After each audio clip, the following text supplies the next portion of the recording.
Gets ready with me for Rakshabandhan. আজ আমি পরবো এই সালোয়ারটা। আমি সকালবেলা চুল ভিজিয়ে চান করেছিলাম বলে আমার চুল ভিজেই রয়েছে, বাট তার থেকে আগে আমি ভাবলাম যে স্কিন কেয়ার করে নিই। ফার্স্ট শুরু করলাম ডট অ্যান্ড কি ভিটামিন সি সিরাম দিয়ে, দেন ডট অ্যান্ড কি ভিটামিন সি ময়শ্চারাইজার ভালো করে মুখে লাগালাম, যাতে আমার মুখ এত ড্রাই যে কি বলার নেই। দেন আমি ইউজ করলাম আমি আমার মেহেন্দি দেখাচ্ছি। তারপর আমি ইউজ করলাম ডট অ্যান্ড কির এই যে ভিটামিন সি সানস্ক্রিন। অ্যাকচুয়ালি আমি পুরোটাই আই থিঙ্ক ডট অ্যান্ড কি দিয়েই করবো। Next my best part is my ice.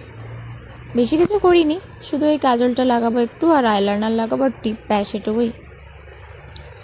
Eyeliner যদিও আমি অত ভালো করে লাগাতে পারি না, বাট আস্তে আস্তে শিখছি আমি একটু একটু। তো কিছু খারাপ হলে please jokes apart, I try.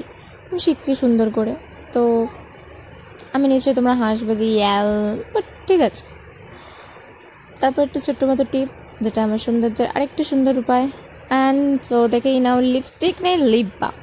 Lipstick আর লাগাই না আমি, এই একটাই লিপ বাম আর এই লিপ গ্লস, আমার অলওয়েজ ফেভারিট কম্বো। এইটুকু লিপ বাম জাস্ট আমি এটা আগে প্রিভিয়াস ইয়ার থেকে আমি এটা ইউজ করছি। আমার দিদি বার্থডেতে দিয়েছিল, আমার এত ফেভারিট যে আমি একটু একটু করে ইউজ করি যাতে শেষ না। এই ঝুমকোটা আমার সব থেকে ফেভারিট, কারণ খুব ইজি, খুব টক করে এই ঝুমকোটা পরে নিতে পারি আর খুব ভালো লাগে। অ্যান্ড দেখে নাও লাফাচ্ছি এ করছি, কারণ সুন্দরভাবে রেডি হয়ে গেছি, এবার দাদারা আসবে। তো আমি এবার রেডি হয়ে গেছি, এবার নেক্সট